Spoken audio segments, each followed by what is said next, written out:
Welcome to the Greatest Movie of All Time podcast. Tonight we bring you number 45, My Fair Lady.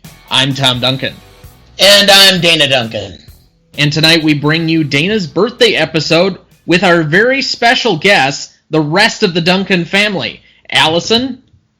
Hello. Sarah. Hi.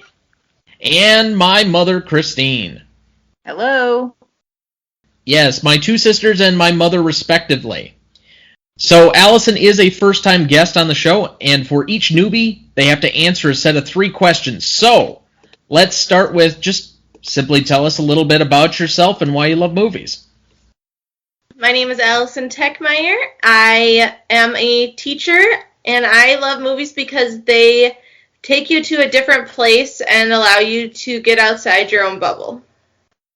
And what is your favorite movie and why? I have a feeling I know what it is. My favorite movie of all time is Mary Poppins because I love the music behind it, but I also love the feeling it gives you. It gives you that feeling of magic and wonder while also giving you a lesson and without you realizing what's all happening. It just weaves it into this magical story. And finally, what makes a good movie for you? You've already kind of hinted at it a little bit. Something that you can really connect to, that makes you feel something, that makes you really connect and have that special moment where you can feel like you're part of it or you really get something out of it. All right, perfect. So, without further ado, let's jump into the rest of this movie. As we do each week, let's get to a basic plot summary and recognition. In this beloved musical, pompous phonetics professor Henry Higgins, played by Rex Harrison, is so sure of his abilities that he takes it upon himself to transform a Cockney working-class girl into someone who can pass for a cultured member of high society. His subject turns out to be the lovely Eliza Doolittle, played by Audrey Hepburn, who agrees to speech lessons to improve her job prospects. Higgins and Eliza clash, then form an unlikely bond, one that is threatened by an aristocratic suitor, played by Jeremy Brett.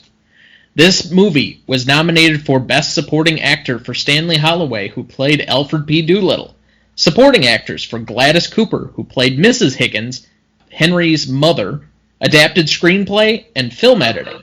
It won for Best Picture, Director for George Cukor, Actor Rex Harrison for his Henry Higgins portrayal, Art Direction, Cinematography, Costume Design, Original Score, and Sound. It is a National Film Registry entrant as of 2018. It made the AFI 100 list in 1998 as the 91st greatest film of all time, and it is an AFI Greatest Musicals Award list recipient as number 8 on the greatest list of musicals of all time in 2006. So, as we do each week, Dad, this is probably a movie that the rest of us have a relationship only through you. So this is going to be a little bit different than we otherwise would, but what is your relationship to this movie? I played in the play itself in high school, my senior year. Played Jamie, who was the one of the friends of Alfred Doolittle in the bar, and was one of my greatest memories from high school. I wanted to go out for the play Man of La Mancha the year before because they wanted me to play Pancho Villa, or Pancho, or not Pancho Villa. Sancho Panza? Yes, Sancho Panza.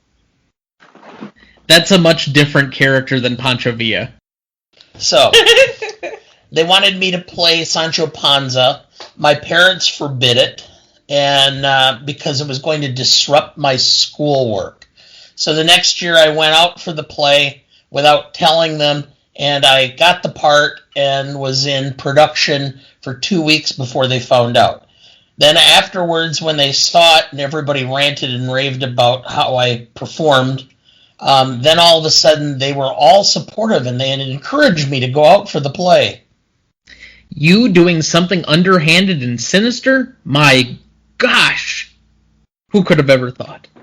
Yeah. So, since none of the rest of us really have much of a different relationship with it, let's go over to what is this movie about. Okay. Allyson, do you want to take a shot? The movie's about not settling for who you are, but trying to better yourself and reaching for more. Because no matter what you're born into, you have the ability to go beyond that and reach to your full potential. Mom? This movie is about how people treat you also affects how you think about yourself and what you can become. So there's a quote in the movie about if you're treated like a flower girl, that's what you're going to become. But if you can draw people's respect and you can do something to better yourself and pull yourself up, you can be whomever or whatever you want. I'm going to take it a little bit different, which is, the whole basis of this story is supposed to be class, and it's, the low class trying to rise up. The ironic part of this is that once Eliza becomes, polished enough to fit into the upper crust, into the higher class system of England, it's soon apparent that the higher class, the upper class, is shallow, meaningless, trite, that they have no substance at all whatsoever. All of the characters who are wealthy either are very shallow and self-absorbed, or they have no real value other than being in the upper class. My take on it was very similar to that of Dad's. This is my best attempt, but class is more than just speech and presentation of oneself. It is also in how you treat others that defines you. And I think there's a lot to be said specifically for her speech when she's at Mrs. Higgins, that Henry might be more sophisticated by normal standards. He may speak better. He may dress better. He may come from more money or background education, but you can't necessarily teach manners. And ultimately, that's what separates class from non-class, no matter where you are in an economic scale. That takes us to best performance. Dad, what do you think? Actually, I have Alan Jay Lerner, and Frederick Lowe, the writers of the play.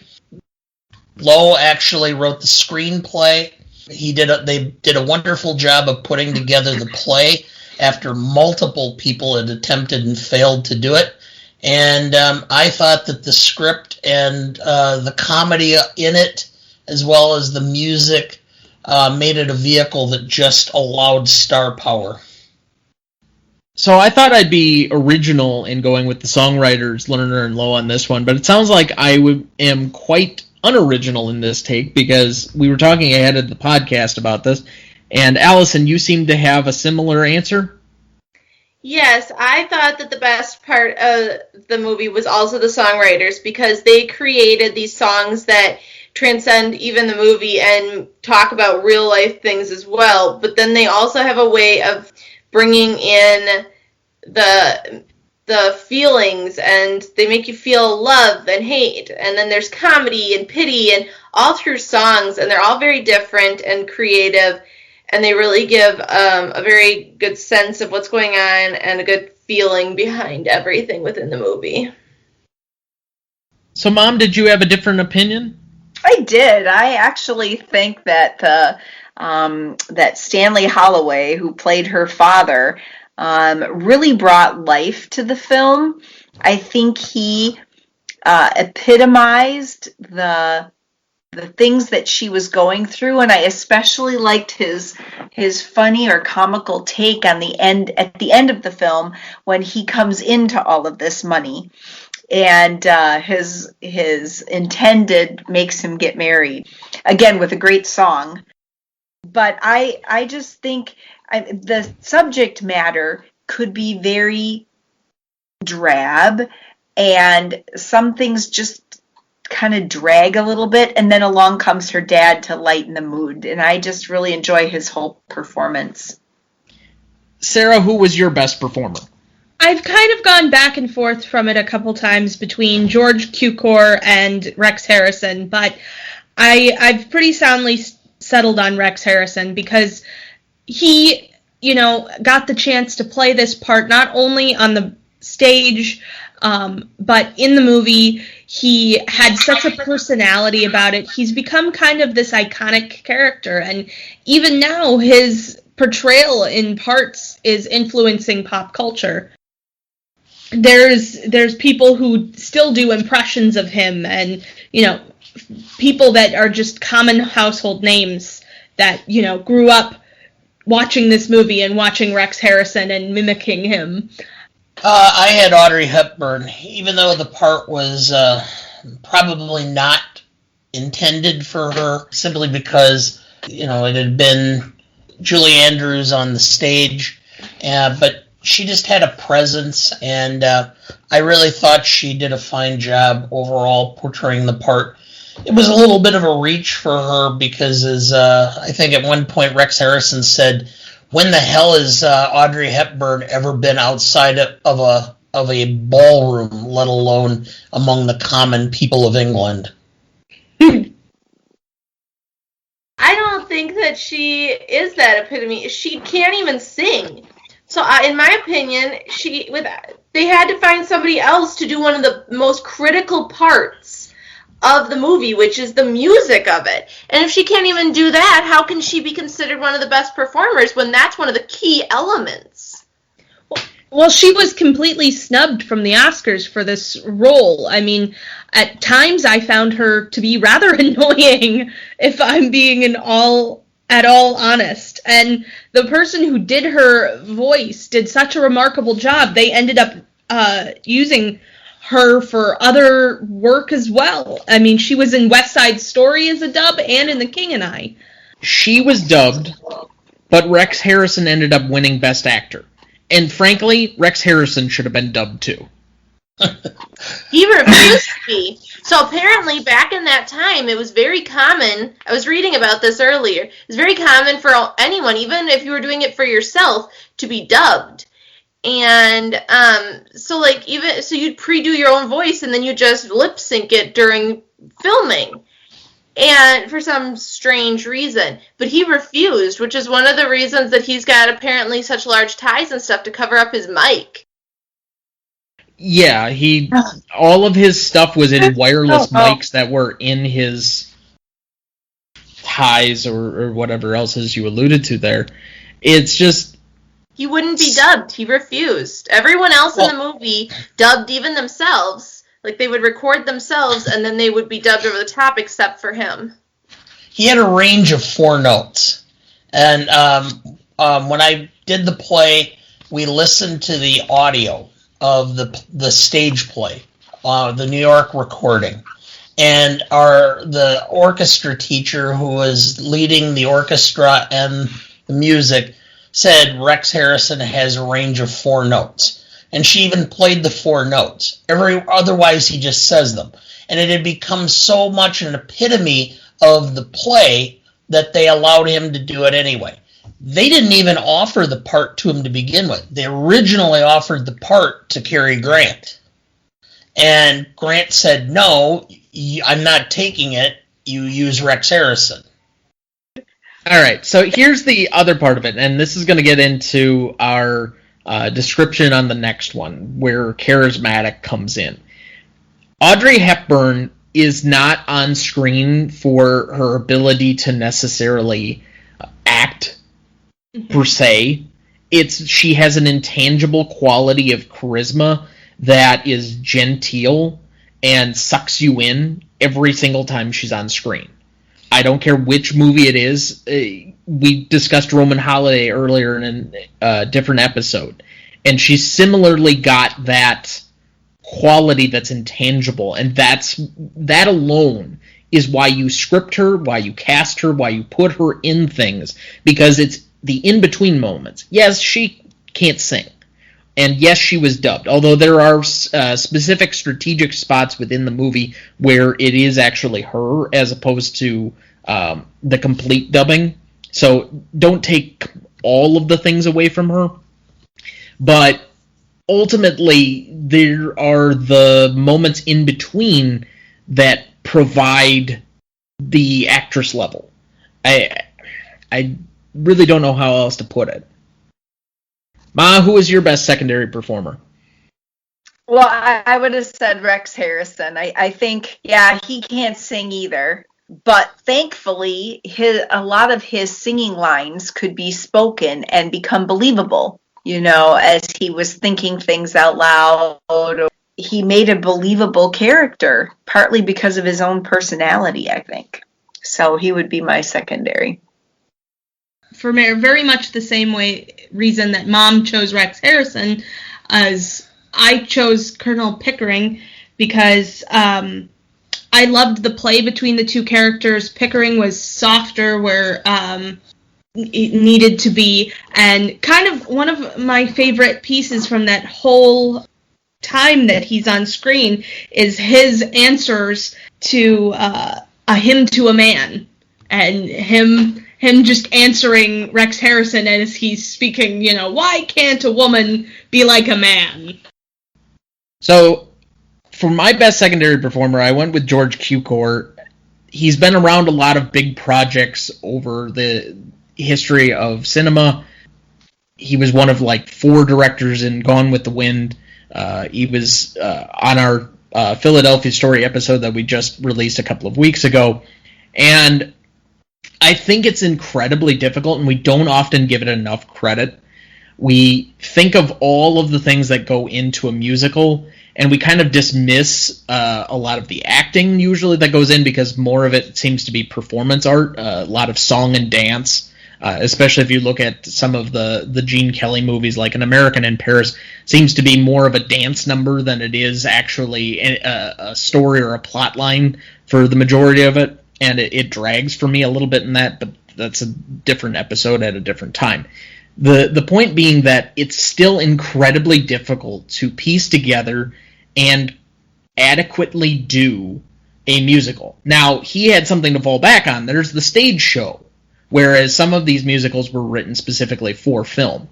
So he had at least an example to use as part of that, but from all of the song and dance numbers to getting the best out of your actors. And then there's always the fact that most of the critics that are going to be seeing this film have that comparison point as well.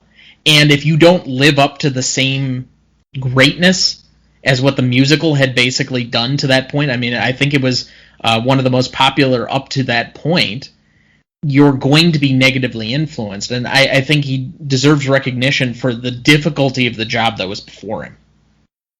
Most Charismatic Award. Dad, what did you have down? Audrey Hepburn. I did as well, so let's pause on that. Who else had Audrey Hepburn? Me. Okay. Sarah, who did you have down?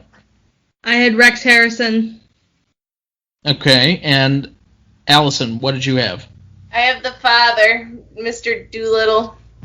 All right, so let's go to the Stanley Holloway and Alfred P. Doolittle for a second. I'll give you first crack at it, Allyson. Why did you think he was extra charismatic in this one?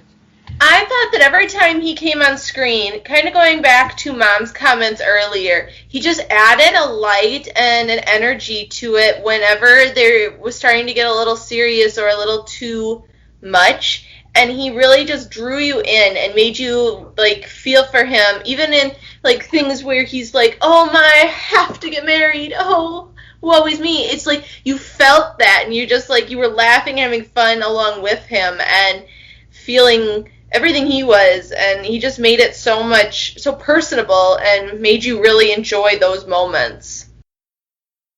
Sarah, why did you go with Rex Harrison? I went with Rex Harrison because automatically from the first song of Why Can't the English, he kind of just pulls you in, and you are laughing along with him as the song goes on, and he just you feel pulled into the story of all of these different things. And even when he's making jokes and going through this, he just has this way about him that just was fun. It was just fun to watch. I have a problem with not just Harrison, but the character of Higgins in general. I think it's one of the more well-crafted antagonists in theater, and it's kind of undone because he becomes somewhat of a second hero in the end, in a way that I don't think that Lerner and Lowe necessarily intended by changing the ending from Pygmalion, but it's something we're going to get to here in remaining questions. Well, he's always been a very complicated character in the story for me, and he's by far the most complicated aged figure. But I guess I don't want to. He's chauvinistic and rude. I don't know how that's charismatic. That is not by any means charismatic. That was part of what Shaw was trying to get across. Sarah, let he's Allyson so pompous, and he's always like, I'm better than everybody else, and he likes to put himself on this pedestal and look down on everybody else, and he's just crass, and I don't think he's got any yes, he may make you laugh at certain moments, but his personality is just so off-putting that I don't think he's at all charismatic. Charismatic is somebody who draws you in and makes you love them and makes you feel those things.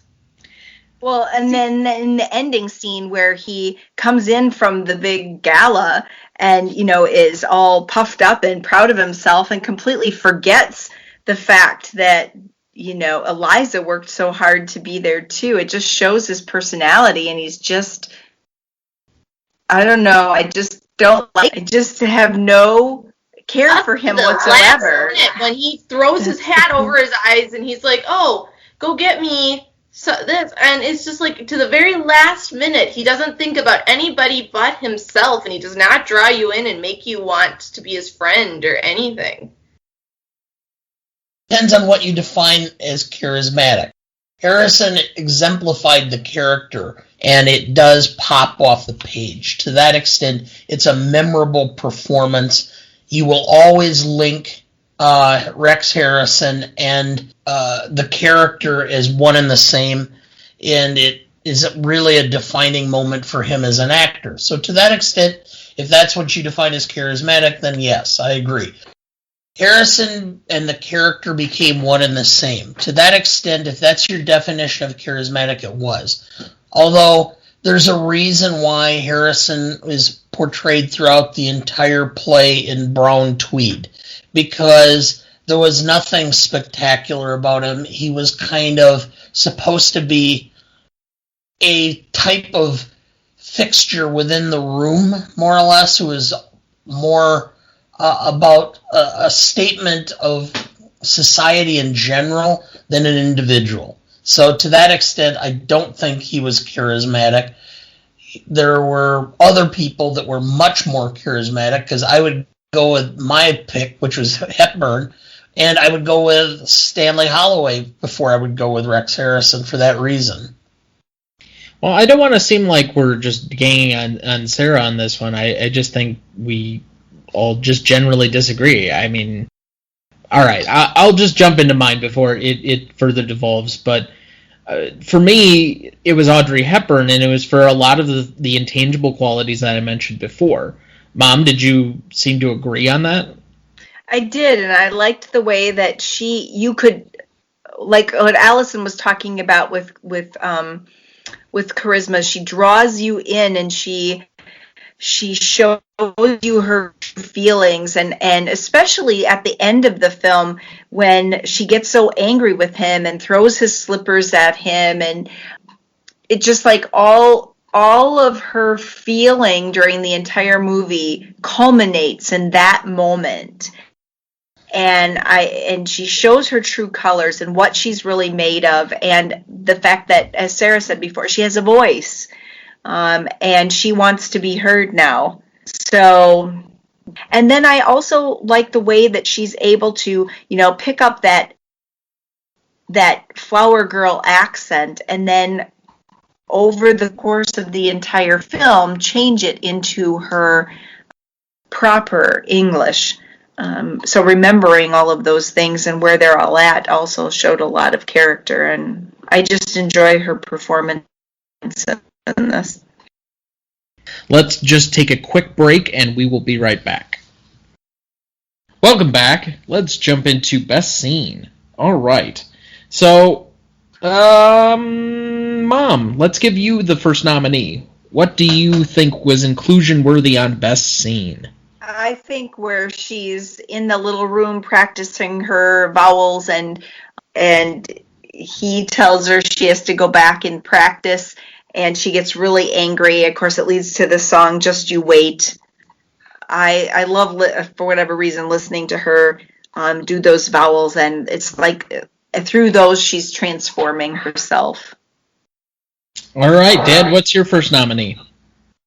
The breakthrough scene, the point where she finally says her or enunciates correctly, leading into the song "The Rain in Spain." I enjoy that because I think it really is the moment in time where it's kind of like the apex of the play, because up till then it's building to that point, and then from there on it shows what happens once she's achieved that certain level, that she is now able to articulate herself into the higher classes, and now she can start moving about the higher classes and exposing them for the shallow, baseless class that they are. Well, that's basically the climax of the first act, more or less. There's a little bit after that, obviously, that we're going to get to here in a second, but you know that's clearly at the apex there, like you mentioned. All right, Sarah, what's your first nominee? My first nominee is the scene right when they come back from the ball, or the gala, if you will.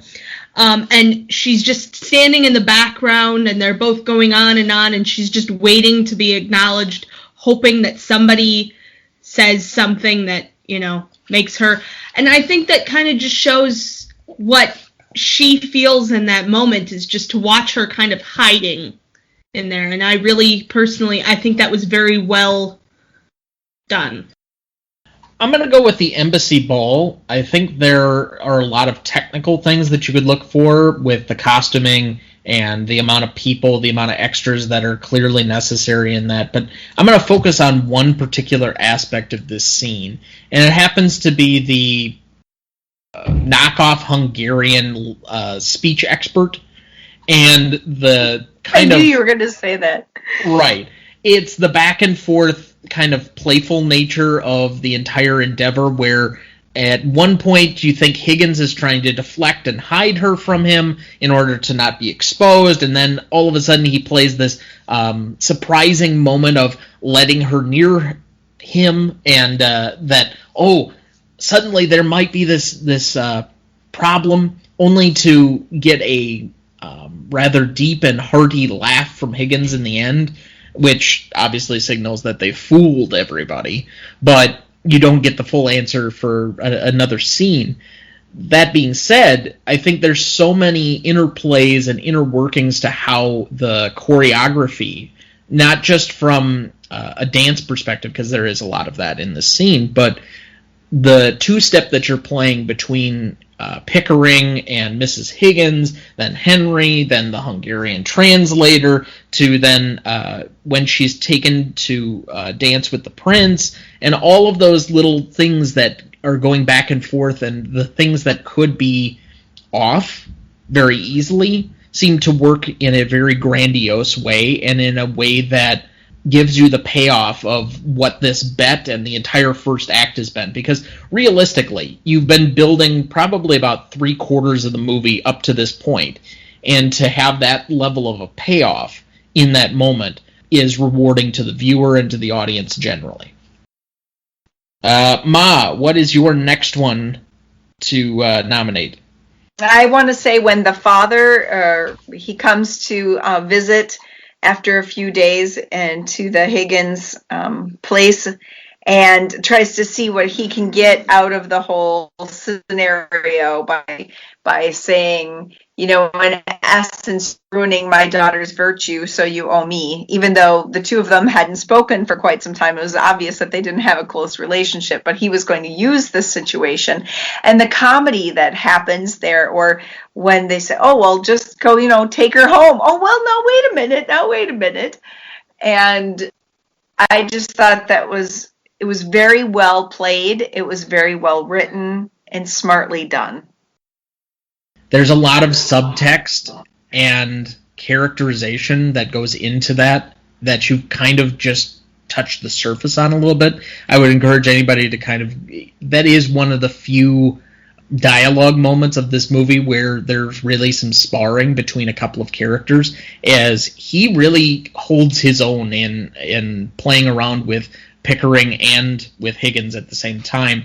And ultimately, I'll kind of undercut myself a little bit, but that's going to be my nominee for favorite scene. I nicknamed it Alfred P. Doolittle Moral Scholar. Yeah. So I don't want to confuse the audience. Allyson is still with us. However, she didn't feel that she was adequately prepared to nominate any for best scene. So that being said, Dad, what is your next nominee?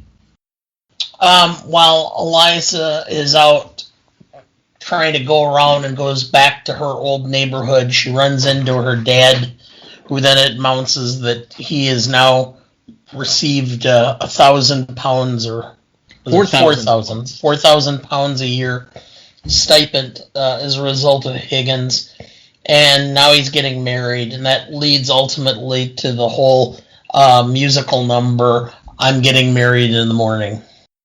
I really like that scene because, again, it shows the moral contrast, because at the same time that he's like complaining about how all of a sudden he had, before when he was poor, he had nobody that was interested in him. Now he's got 50 people hanging around him. Not one of them has an income. So basically the mooch that he now has all of these people around him. But when he's told, well, just don't take the money. Well, I can't do that because, after all. So it's just the almost a level of hypocrisy that is very common to most people, that they can't see themselves in a rational light. They can't step back and see who they are and what they're doing. I'll even take it a slight step further. There are two sides to his character, and he has two main songs. The first of which being With a Little Bit of Luck.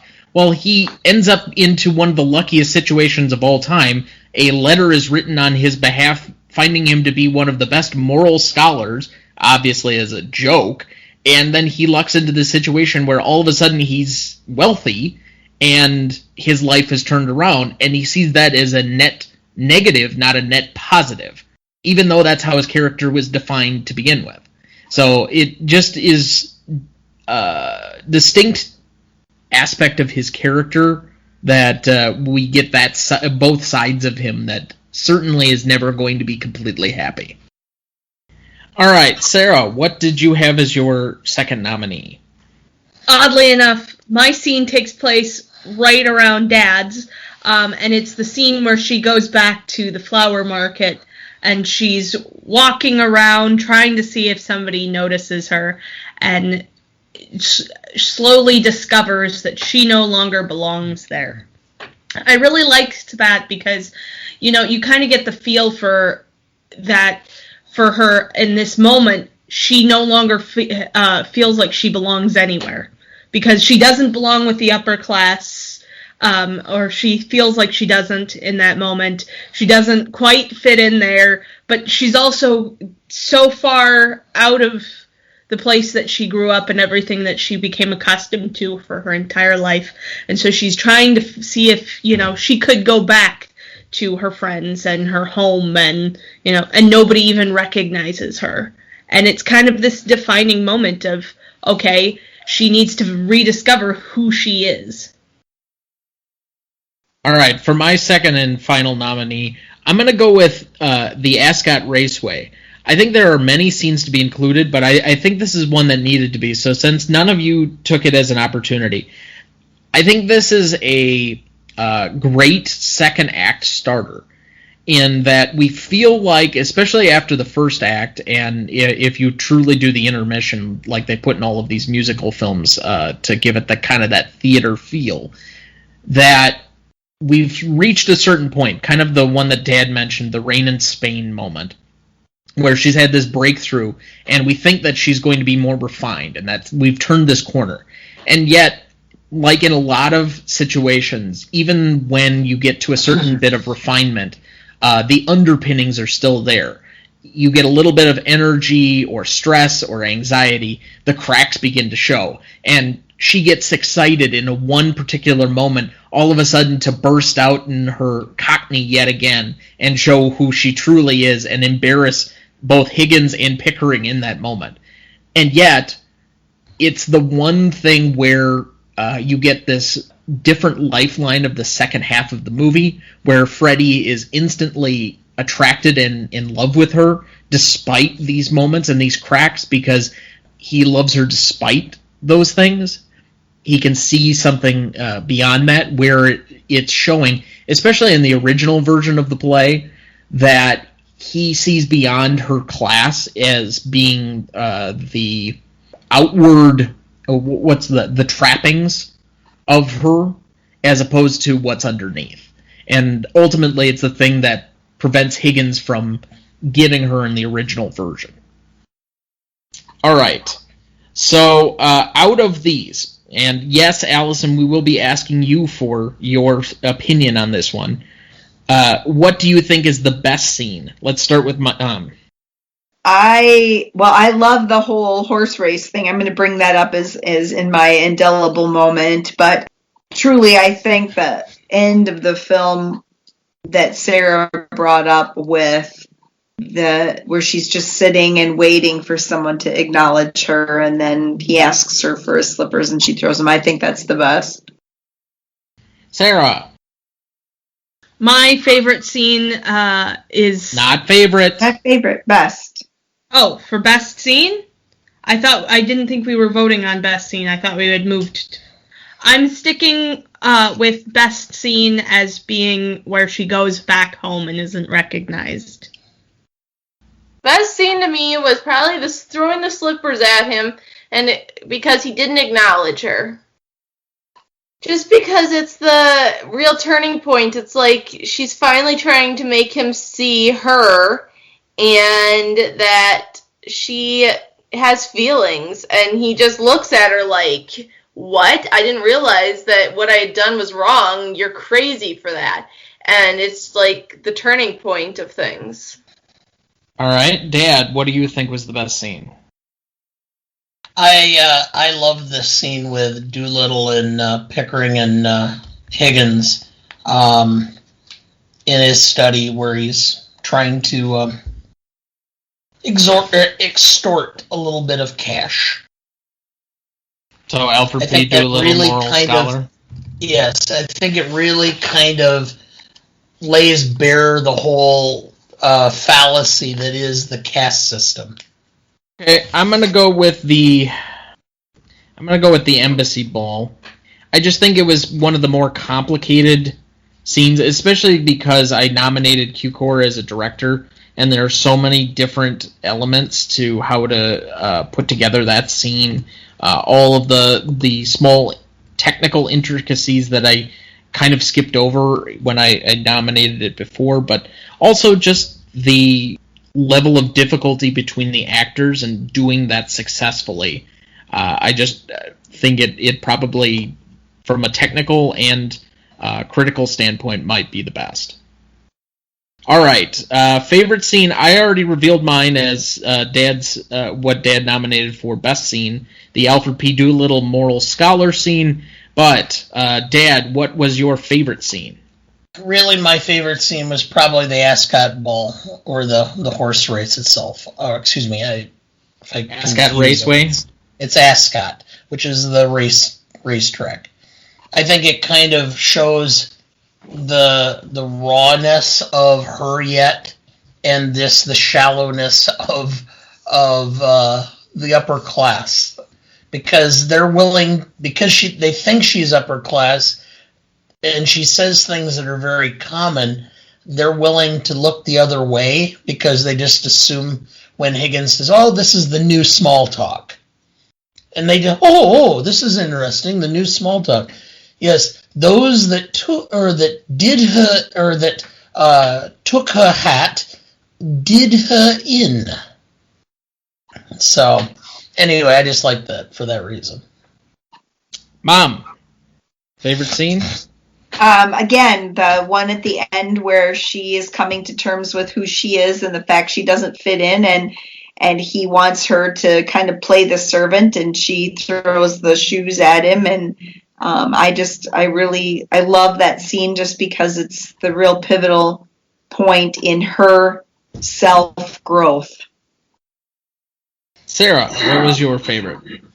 Mine was also the Ascot races, though mine is a little bit after what Dad was talking about.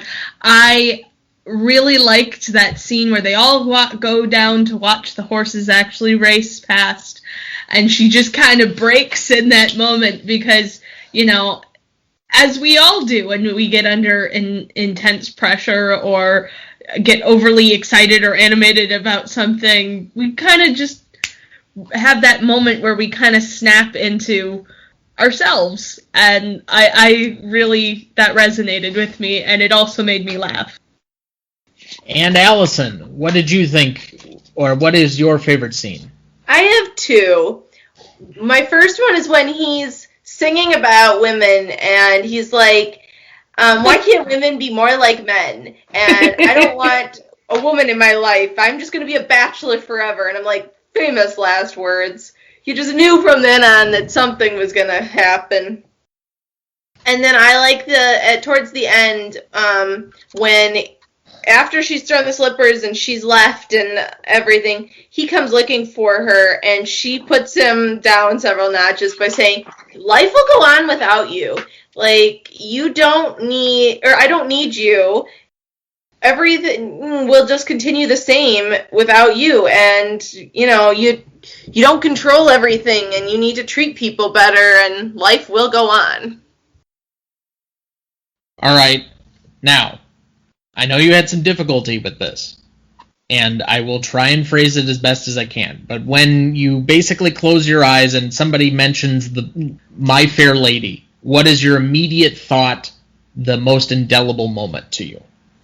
I think it must be when she sings that Loverly song, because it's been stuck in my head for 2 days now.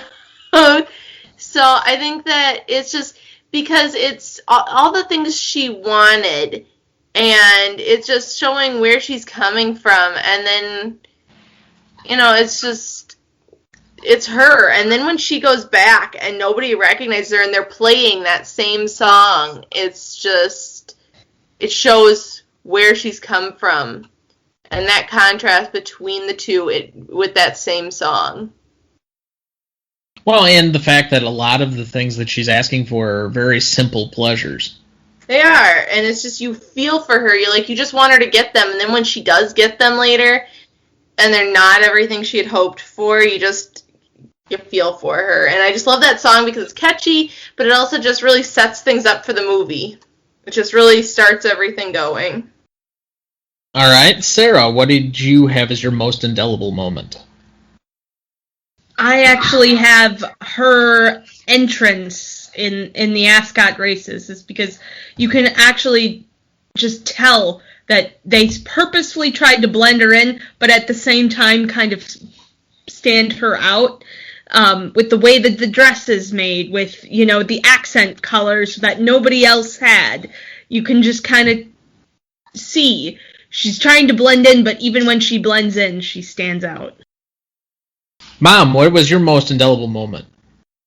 As she enters the very top of the stairs for the night at the ball, and everybody kind of does a because she's absolutely stunning and walks down. It's like, I made it. This is it. This is the pinnacle of the success. I think any movie that has that moment where the girl's standing at the top of the stairs and everyone looks at her is just like something special about those. Like no matter how many times they use it in a movie, it's still, you always are like, oh. Yeah. So when I think of the movie, I see that has Zach Galifianakis. I find that to be indelible.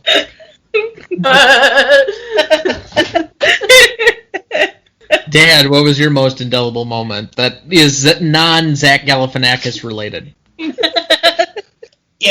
There's a certain list of films where there's a line that you could say it, and 90% of the general public will go, oh, that's from X. The rain in Spain falls mainly on the plain. All you have to do is say that, and I will bet that 80 to 90% of the public will immediately know My Fair Lady. I'd be willing to take that bet because I have... over the age of 35, maybe. No, not even that.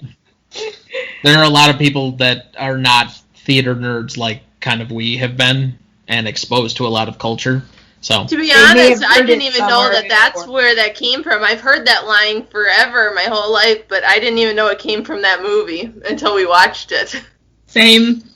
All right. Anyway. All right, so for my most indelible moment, it's the end. Eliza comes back. And it's because it doesn't fit. No. It doesn't. There is absolutely no reason. They try and shoehorn it in at the end, but there is absolutely no reason that she would come back.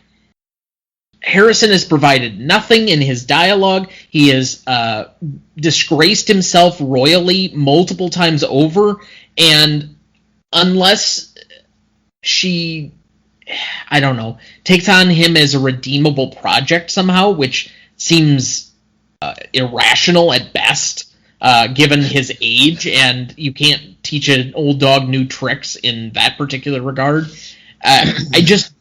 It makes no sense for where the script, the plot, the story has been leading, and it seems like an off moment. So for as many times as I watch this movie, I just wait for the moment where he's just kind of left to his own devices and in his own depression, instead of him immediately falling back to his character that, okay, I can rest on my laurels. Where are my slippers?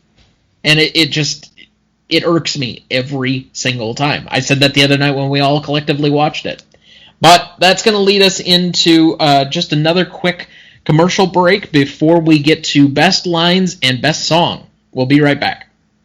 All right, welcome back, and let's jump into best line. So, let's give our first nominee to Sarah.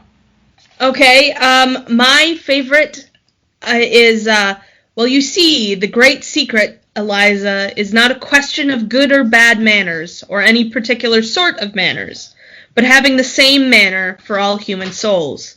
The question is not whether I treat you rudely, but whether you've ever heard me treat anyone else better. I think it really captures the essence of that character. I mean, he's not just rude to her in general, he's rude to everyone, and so it's just part of his personality. And I think it also epitomizes that his pompous nature. It brings us back to that last scene where, or that apex kind of scene where, he's pompously strutting around the house, praising himself, and, she's being completely ignored in the back. Mom, what did you have down as a best line nominee? I have the difference between a lady and a flower girl is not how she behaves, but how she's treated. All right. Allyson, did you have one down? I have, they can still rule land without you. Windsor Castle will stand without you. And without much ado, we can all muddle through without you. I just like that she's trying to put him in his place, like, you're not as great as you think you are. Dad, what do you have as your first nominee? Well, I have to do a little bit of setup. It's Pickering. I'll have you know, Doolittle, that Mr. Higgins' intentions are entirely honourable. Doolittle. Oh, of course they are, Governor. If I thought they wanted, I'd ask 50. Higgins. You mean you'd sell your daughter for £50? Pickering. Have you no morals, man? No, I can't afford them, Governor. Neither could you if you were as poor as me. So it's the last line. That's ultimately my favorite, or my great quote. So, all right, I'm going to start off with one that's a little bit more comical. But Pickering, are you a man of good character where women are concerned? Higgins, have you ever met a man of good character where women are concerned? Yeah. All right. Did anyone have a second nominee? It's when Eliza is talking to Professor Higgins and she says, well, you have my voice on your gramophone. When you feel lonely without me, you can turn it on. It has no feelings that you can hurt. And he replies, but I can't turn your soul on. Sarah, what did you have? I can do without anyone. I have my own soul, my own spark of divine fire. That to me epitomizes that he's trying to tell himself that despite everything that he still can go back to who he was and he'll be okay, even though he knows he won't, because she has brought life and light and fun, for lack of a better word, into his life, and he's trying to convince himself that he has that even without her. Allyson, did you have a second nominee? I did not. I didn't know I could have two nominees. I did not read it, apparently. That's all right. Dad? No, I have several, but I think I'll just go with what I have and keep it a little simpler. Yeah, I think I would be about the same. I have a few that the rest of you have mentioned, but I'll just do a quick one. So, come on, Dover, move your bloomin' arse. I think that one was one that we kind of mentioned before the video turned on. But the other one, and I think this is indicative of what he thought he was entering in as an agreement ahead of time before we got to the point where obviously the circumstances have changed. Eliza's changed quite a bit. He's changed quite a bit. But going back to where the original bet and the agreement was in place, Higgins outlining the agreement. Eliza, you are to stay here for the next 6 months learning to speak beautifully, like a lady in a florist shop. At the end of 6 months, you will be taken to an embassy ball in a carriage, beautifully dressed. If the king finds out you are not a lady, you will be taken to the Tower of London, where your head will be cut off as a warning to other presumptuous flower girls. If you are not found out, you shall be given a present of 7 and 6 to start life with in a lady shop. If you refuse this offer, you will be the most ungrateful, wicked girl, and the angels will weep for you. All right. So out of those, Mom, what did you think the best line was? Well, like I said, I still love the line about the difference between a lady and a flower girl is not how she behaves, but how she's treated. Sarah. I am going to go with Dad because, the Alfred Doolittle morals. That's my line as well. I think that really, if you were as poor as me, you couldn't afford them. That just so much is like the summary of most of my extended family. Allyson, what did you have down for best line? I would probably say, just based on romantic stuff, the best one is where he says he just can't turn on her soul. I think that's just very romantic and very, it's the one time he opens up a little bit and shows how he feels. All right, so this is a new category to us. This is the first musical we have covered on the show. We have not had a chance to do best song to this point. So I'm just going to give you a list of the ones that I wrote down, more or less. And from that, if you think I've missed any, you can get on me after the fact. But let's start with On the Street Where You Live. Number 2, I Could Have Danced All Night. 3, With a Little Bit of Luck. 4, Just You Wait. 5, The Rain in Spain. 6, Get Me to the Church on Time. And 7, Wouldn't It Be Loverly? Are there any that I missed that you would have put on? Why Can't the English and A Hymn to Him. A Hymn to Him. Why Can't a Woman Be More Like a Man? I've grown accustomed to her face. So I have a feeling we're all going to nominate different ones. So, on that note, let's start with Sarah. What for you was the best song? Well, as someone who's studied language a lot, I would say the best song is A Hymn to Him.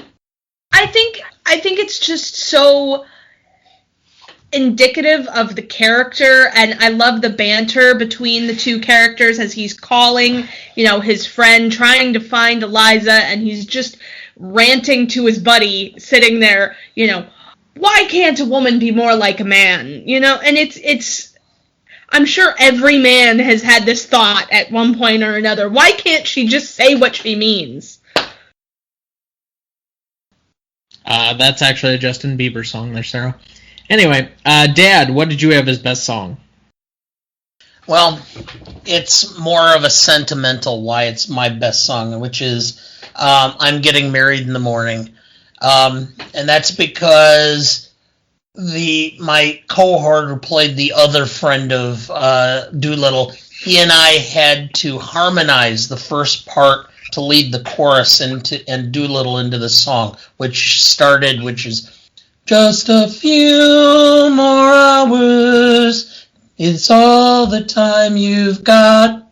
So we practiced that for hours, and so to this day, I can still remember all of the attempts we had to try to get it to harmonize and to do it correctly. And so from a sentimental point of view, that's my favorite, or that's the song that I'm going to rate.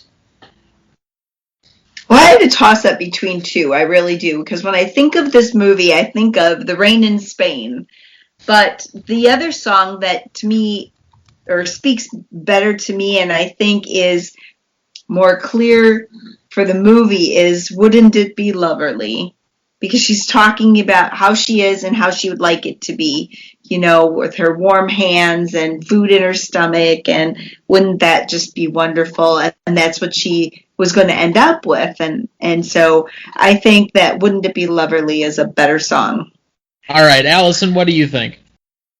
I chose Wouldn't It Be Loverly because I think it really foreshadows what's to come. And then when they play it again later, when she comes back, it's that feeling like I got what I wanted, even though it was simple and easy and, I deserve it. Is this real?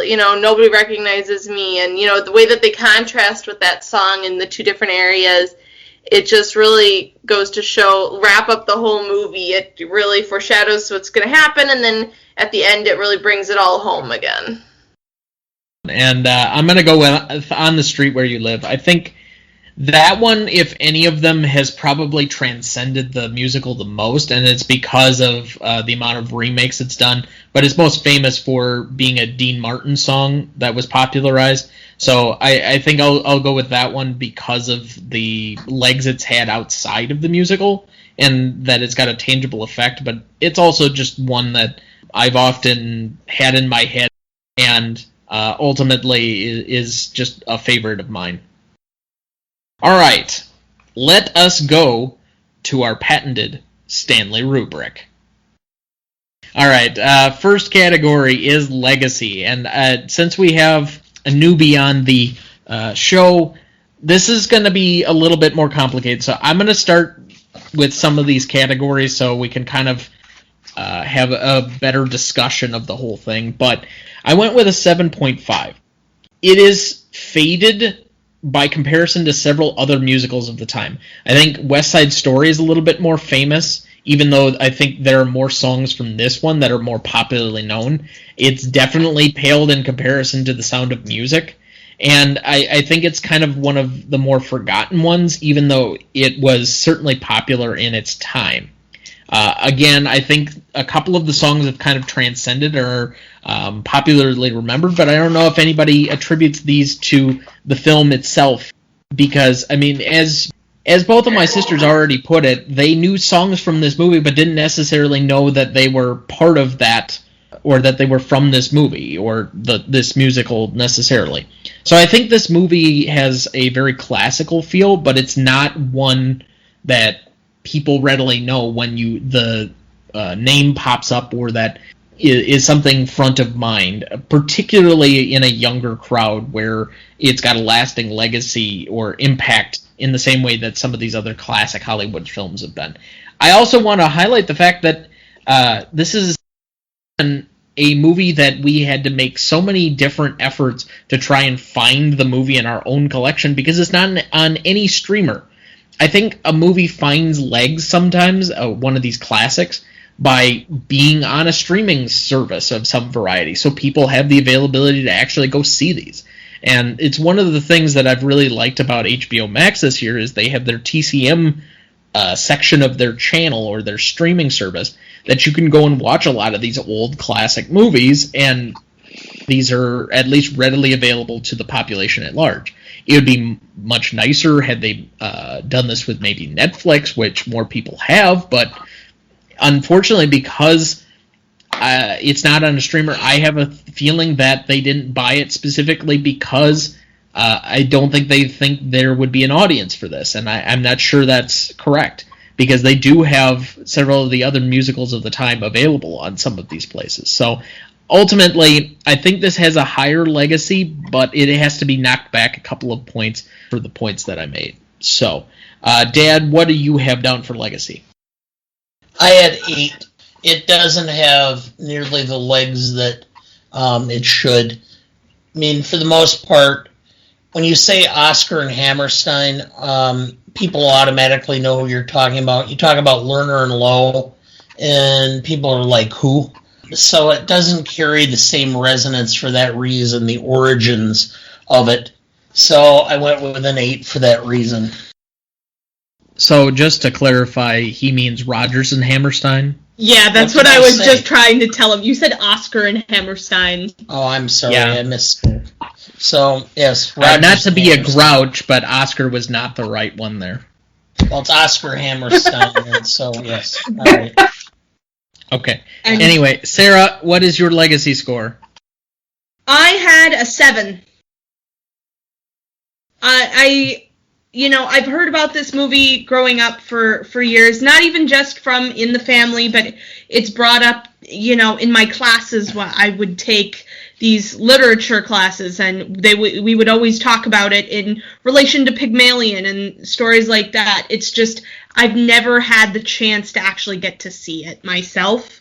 And so I did knock it back a couple points because, it's not the same way that you think of like those great classic films like Roman Holiday or, other movies like that. But it does make the list. All right. Allyson.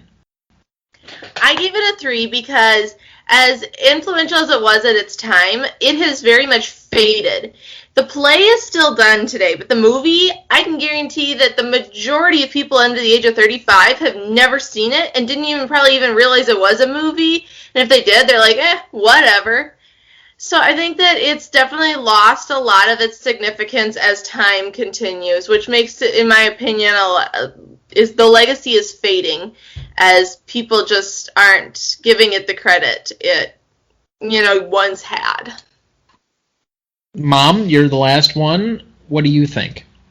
As much as I love this film and I love the play, I think that Allyson has some good points, and I give it a 5, simply because, you can't find it. It's still done as a high school musical occasionally, but not as much as Oklahoma. Everybody knows Oklahoma.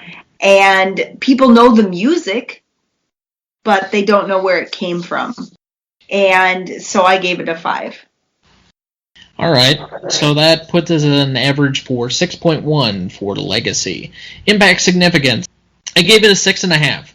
High levels of recognition during its time. I mean, we went through the awards list at the time, and it's enormous. I mean, this thing got nominated for just about every award that they had. Now, mind you, that part of it was there were a lot of technical awards due to the musical nature of things. They got some cinematography, costuming, musical score, that type of thing. But I think that it also had a few other of the bigger categories. It won Best Director, it won Best Actor. It got nominated for Best Supporting Actor and Supporting Actress. So I think that this was impactful in the awards race, but that's not always indicative of everything else. I didn't find the exact placement within the year as to what its box office numbers were, but I did see that it did well. This was also one of the most I think it was the most expensive movie up to that point as far as budgeting. I think it was a total of $17 million spent in order to do this movie, and I think it got most of its run back. But ultimately, I find this to be this was a period of a lot of musicals winning Oscars at this point. We had Oliver a couple of years after this. This was right before Sound of Music the following year. We had just come off of Gigi and the West Side Story as well. So I think it kind of gets lost in this series where we had quite a few of them within about a 15-year span or such that had a lot of things very similar to this, and you could take this as kind of a period within that, but that doesn't mean that it stands out or has any staying power. So, Dad, what do you think? I had a 7.5. I mean, the whole run of movies that were, musical movies were based upon plays, which is considered the golden age of Broadway, that 1950s era, where there were just huge, impactful plays and musicals going on Broadway at the time. To be in New York in the 1950s was kind of a special place, special situation, and the movies, it just kind of exemplifies what took place about 5 to 10 years before. So I think it reflects more of that period than it does of the early 60s. I think that they started to fade in their popularity because they became what would be considered more quaint.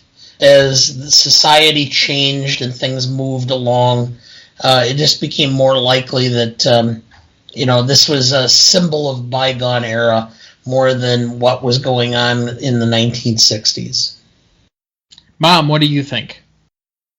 I have it as a 7, just because the quotes or some of the things that are said and the music still exists now. So there was still an impact, even if the performance itself has faded or has been forgotten some. Sarah? I actually had an 8 on this.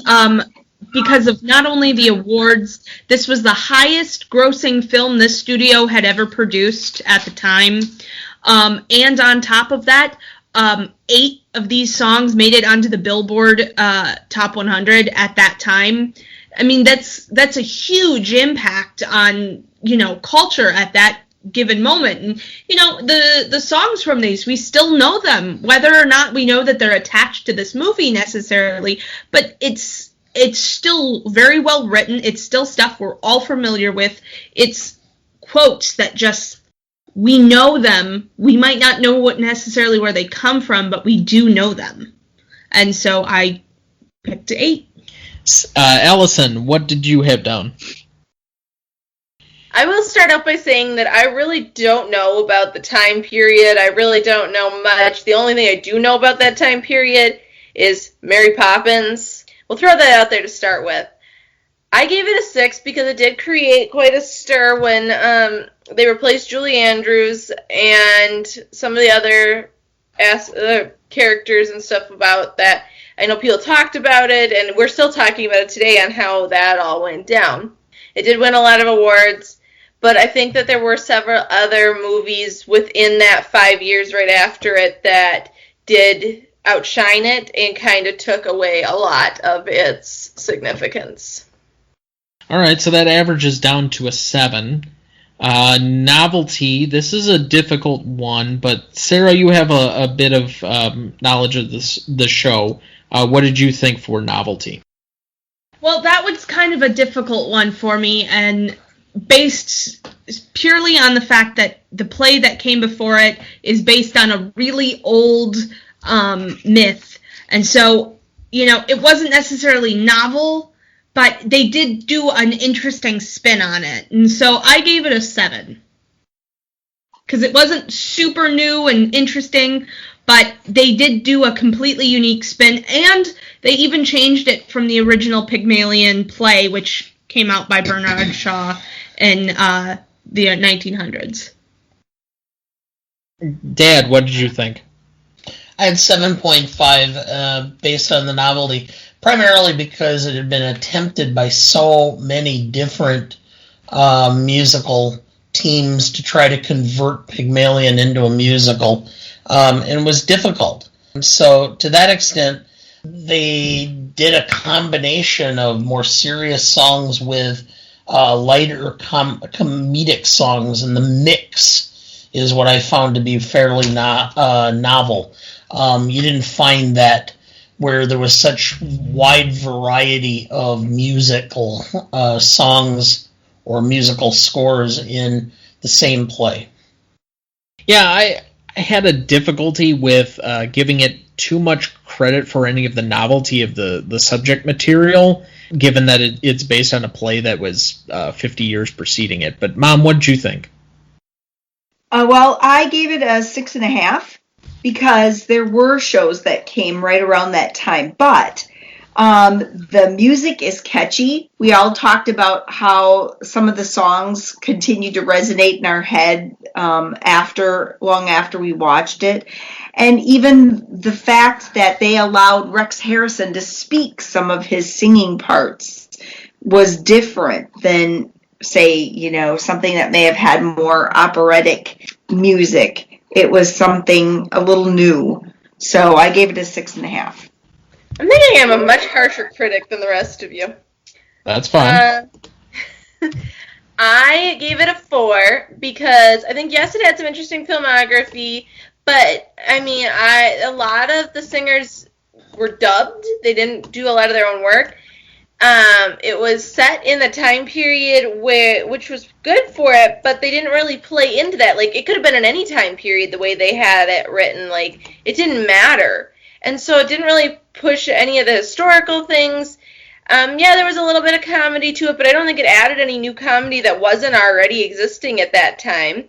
The costumes were really nice, but they weren't historically accurate. They were very historically 1960s. So they took the idea of the 1910s and they mixed it with the 60s to create this new blend of costumes that was not exactly, it looks nice and all that, but it wasn't accurate. They weren't trying to portray any specific thing.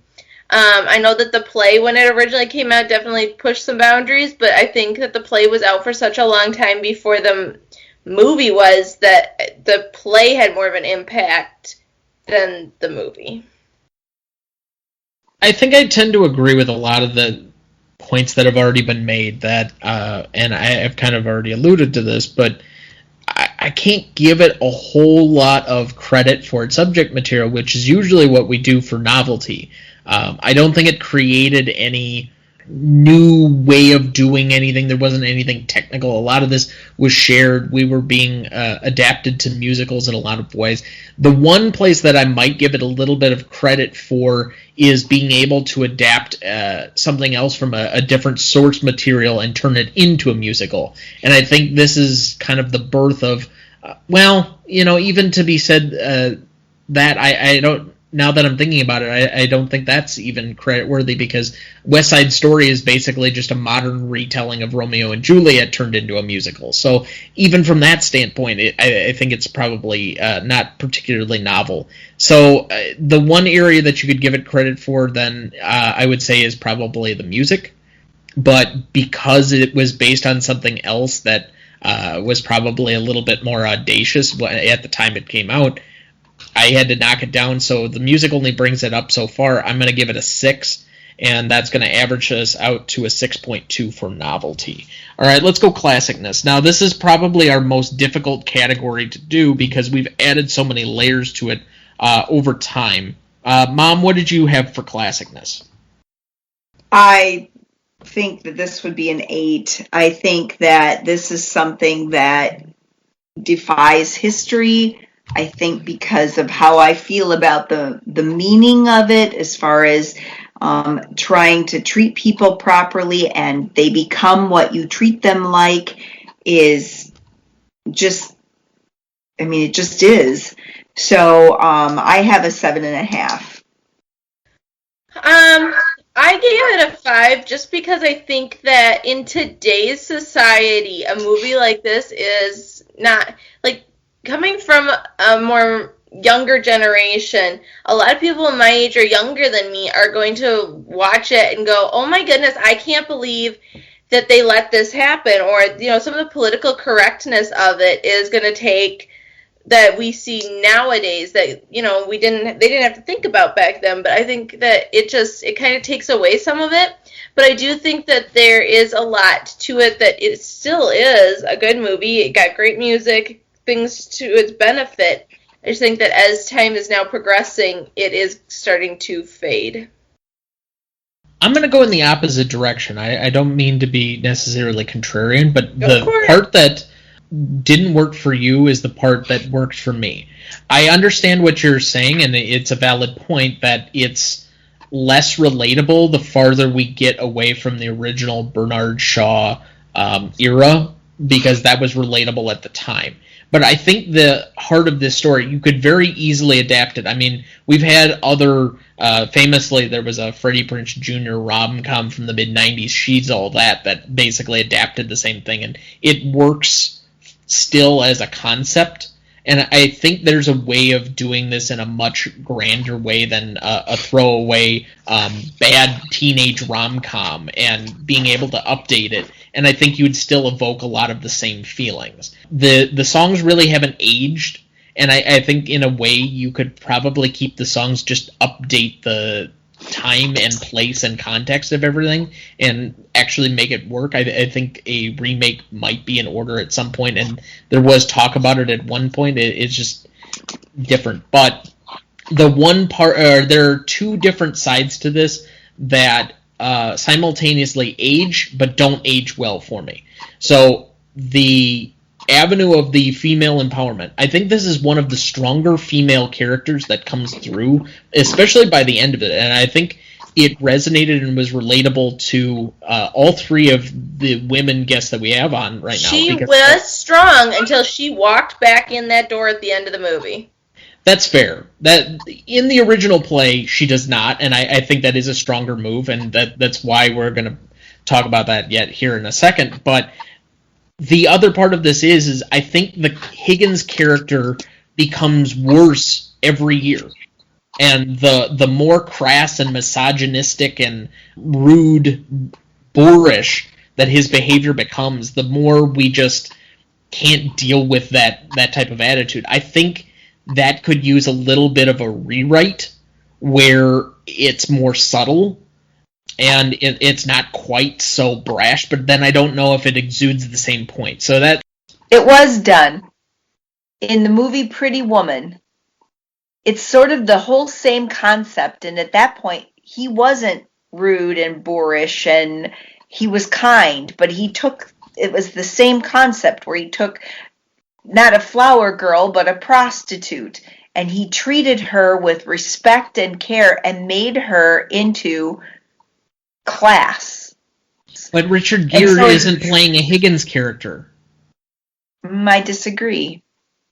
He was until towards the end, when he suddenly had his revelation and decided to help save the company he's going to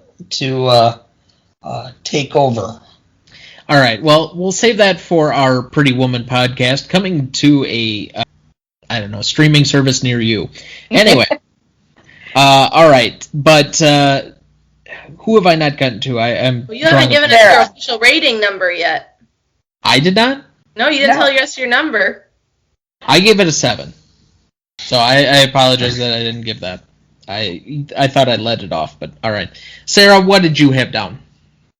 I had an 8.5 actually, because this is something that is truly classic. And to most people and my age now, this kind of is a trope of, the man recreates the woman or vice versa and turns it into something. But the fact that we're still talking about this and still talking about movies that are this style when the original type or archetype for this came out in ancient Rome with Ovid, I think says something about its classicness. And not just, and then we talk about it in this context of this movie, is they've done versions that are similar to this, of this bad character, of this archetypal, bad guy who tries to, help somebody. And in this, he kind of discovers that, yes, he actually is kind of bad. And he does,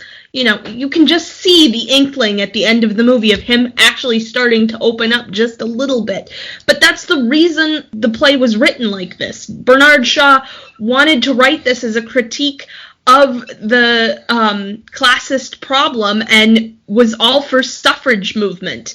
And so it was supposed to be about a strong woman, and I think it makes it extremely classic, especially in the society that we have now, where women are much more valued. All right. Certainly not least, Dad, you usually have the most nuanced version of classicness. What did you have down? Well, this is a period piece, and historically through our 45 shows, when we've had period pieces, we've learned to accept them for what they were, which is a reflection of the time frame. This actually has a duality, which is it was a timepiece from the early 20th century, but it was also a play that was based in the 1950s. And so it doesn't do anything other than show what attitudes of men were towards women during those two time frames. So yes, it doesn't age well now, but it's not based on what exists now. It's based upon what was taking place in the early 20th century and then to a lesser extent in the 1950s. And to that extent, you have to say that it is classic because it shows exactly how women were treated at that point in time. And so, therefore, I gave it an 8. So that takes us to a 7.3 average for classicness. Dad, this was a movie with some relationship to you. I have to imagine that you're going to be a little bit higher than usual on the rewatchability scale, but you're usually the toughest grader as well. What did you have down? I have this as being a 9.5. I was thinking about it, and there's actually, because of my birthday, I was trying to create a list of films that I hadn't seen in a while that I wanted to see. And I thought about it, and I came to the conclusion that there's only a few, maybe a handful of films that would rate a 10. There's a larger list that's a 9.5. This would be the 9.5. It would be rare that I wouldn't take the time to watch at least part of this if I saw it on TV as I'm flipping through the channels. But it's probably not one that I'm going to plan necessarily. But as your mother has indicated, over the 32 years of our relationship, it's probably rare that we haven't watched it at least once a year. So to that extent, it's as close to a 10 as I want to give it, except for that very limited group. So 9.5. Allyson, this was one that I think this is the first time you've seen it, right? Yes. What did you think for rewatchability? I'd give it a 7. If it was on or someone asked me to watch it with, You know, if I was at home and Dad was watching it, I'd watch it again. But I'm not going to go and search for it, and I'm not going to start digging for a copy of it anywhere, or pull it out for myself. Like, oh, I'm bored and I want something to watch. It's not the kind of thing that I would just pull out. Sarah, what'd you have down? I had an 8.5, purely because I do love classic movies. I love musicals, and this was kind of up there with that. It was kind of fun, something I could turn back to, and something I could definitely see myself in the future going, oh, you've never seen that? We've got to watch that. Okay. So I listed it as an 8.5. It's one of those that I could turn on, when it's cold outside, or, you just want something to watch that's fun and comforting. Mom, what do you think? I had an 8. For as many times as I've watched and rewatched it, but once a year we want to go and pull that out because we enjoy it and I like the music. I'm not big into musicals. I like them, but I'm not big into them. And after you watch it, some of the songs stick in your head for like the next 2 weeks. So if you want to avoid that, but I gave it an 8. I have almost the exact same opinion as Allyson. I enjoy rewatching it, but I am almost never putting it on for the sake of putting it on. It is just not one that easily comes to mind that I'm just putting in to go by. But there are a lot of movies like that for me that I enjoy rewatching that I have no problem on, but I may find once every 3 to 5 years, and it's going to be harder to find this one since it's not on streaming. But I do have the Blu-ray copy for anybody that still does hard copies. So I gave it a 6.5. I downgraded an extra half a point because of the ending. So that averages out to a 7.9 for us. And so just to recap quickly before we get to audience score, that's a 6.1 for legacy, 7 for impact significance, 6.2 for novelty, 7.3 for classicness, 7.9 for rewatchability, and a 9 for audience score, all giving us a 43.5. If nobody has any major finishing questions, I'm going to have one that's probably going to take us enough time to carry it over. Does anybody have anything they want to put? Why would she go back? That's my final question, is why change the ending? Not necessarily her motivation, because I think that's indicative of how the writers did it. It's why change the ending, other than it's a musical, we're supposed to have a nice, clear-cut, happy ending, but even then it still just doesn't fit to me. Life doesn't always have a happy ending, and I'm sorry, I lost a lot of respect for her when she went back, because she was standing up for herself and saying, I'm a human being, and I deserve something better than this, and then she goes back again. And because he had the one quote where he says, but I don't have your soul. She saw something in him at that moment in time. But she immediately undercuts it. Yes, Allyson, that's true, but she was changing him anyway. No, she thought she was, but I'm sorry, you can only have minor impacts on somebody's personality, really. You can have certain changes, yes, but overall that person is who they are, and you can't go back and expect them to change. Yeah, but he changes her. But you're missing the point. She was already that person. He just brought it out of her. She was already like that, because otherwise she wouldn't have even gone to him in the first place if she didn't already have those qualities and that strength about her. Whereas with him, no. You're missing one point, which is she went back, but it was on her terms, not on his. She went back. That's an interesting point. Because she could, because she wanted to, because she liked him. She liked Pickering. She wanted to be there. But she made clear that if she did, it wasn't going to be because of him and what he wanted. It was going to be because of what she wanted. And yet, while I take your point well, I just still don't find it to be honest with how the characters have or carried themselves to this point. It just doesn't seem to fit for me. Well, maybe she just fell in love and there is no I don't care. accounting for If somebody people's treats you like taste. that, you don't go back. You leave. Like, Chris, But it was a different time period. but she wasn't married to him. She had no relationship, no connection to go back for. She went back simply because she wanted to, yes. But, like, if It she had was become married her or anything, then yes, I could see going back to save that relationship. But there was nothing to save. There was nothing there. Except that was her comfort zone, and it had become her home. She went home. To be abused in a way, like mentally abused. That's not okay. But Pickering was there to... That does not make it okay. He only said he was going to be there a few months, Mom. He should have gone back to India, where he was supposed to be. He came back to meet and visit with Higgins to begin with. That they show that in the first scene. Well, and he shows no sign of remorse in the immediate line. At least, had it been that he was thankful for her to show up, you would have seen maybe some gratitude. No, he doubles down on being himself, which shows he is not grown as a character. In other words, he's not deserving of her to come back in the first place.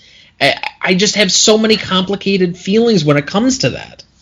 You can't say that when he's singing, I've grown accustomed to her face. He has made the point over and over that he doesn't need a woman in his life, and then he sings that song, which is bearing his absolute soul, because he is putting himself out there and saying something that he never in a million years would have said. But he never says it to her. He never changes. If he really had changed, he would change how he treated her. Okay, you can't take it in the time period that is now, where men reflect on their feelings and actually speak what they're thinking. In that time period, you weren't a man if you did that. And who's to say that he didn't treat her absolutely differently when she came back? And he did that to make her feel comfortable. Maybe it was not in all seriousness, welcoming her back to her home, quote unquote. He does show that softer side of himself, and she saw that too. But a lot of times men married women that they didn't love at the time and learned to love them. Here, he found himself in love with her, and it was an uncomfortable feeling for him, and it's not something that he was expecting. And he didn't know how to deal with it because in his mind, he was a confirmed bachelor. So he was doing the best he could. Dad, I'm going to give you the last word on this.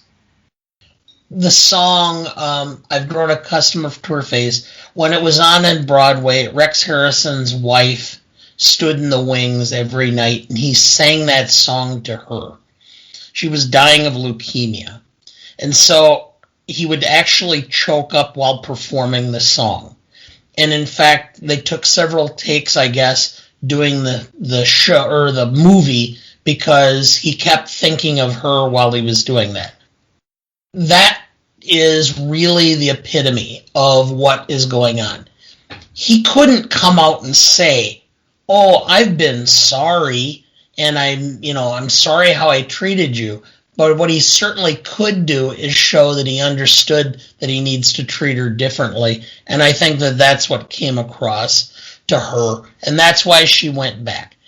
It could have been done the other way. It would have had a more dramatic impact, but I think it's a point of redemption for Higgins' character, and that's why she went back. Well, thank you for joining me, family, and happy birthday to Dad.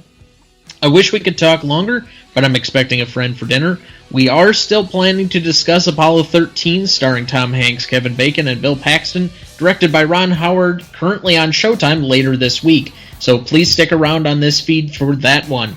I think people have overlooked the fact that I do include all of the show notes with a readout of all of our nominees and all of our final words on best lines, best scenes, and the other as a link included in every episode of the show, and so you just need to click on that from whichever streaming service you're using.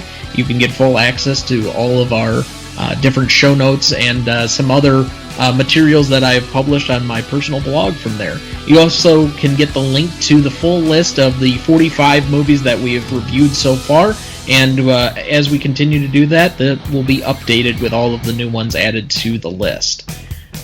Please email the show at greatestaltimemoviepodcast@gmail.com if you have any questions for us, and we'd just like to let us know what you think of the show. The Greatest Movie of All Time is a production of Ronnie Duncan Studios. Our show is mixed, edited, and written by Thomas Duncan. Our music is thanks to Purple Planet Music. Our technical provider and distributor is Anchor FM.